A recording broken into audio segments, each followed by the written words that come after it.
Okay, students, this video is regarding our editing assignment. So under the unit that says editing using digital software, our first assignment says, actually this is the assignment of editing skills.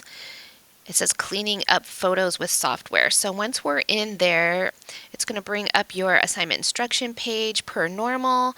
And then there's going to be a link for something called Adobe Photoshop Express. Adobe Photoshop Express is just like a watered down version of Adobe Photoshop, which is industry standard.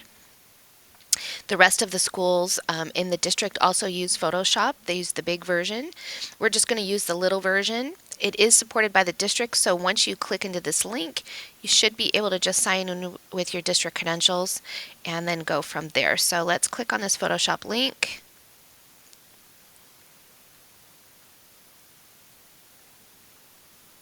And I provided the link for you because if you actually go to the Adobe Photoshop site, there's way too many Photoshop projects.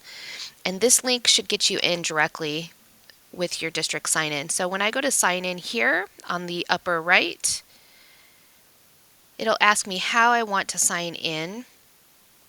If you're on your district device, this will go really easy. But if you're on a personal device, as long as you're signed into your district Google account, you can just say continue with Google.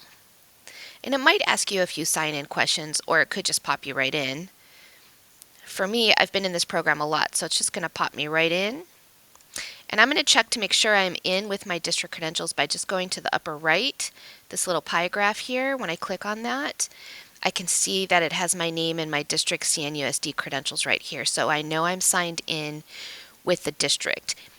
This will not be free for you if you try to sign in without using your district credentials. So when you sign in, just go through the process of putting in your district email if it asks you.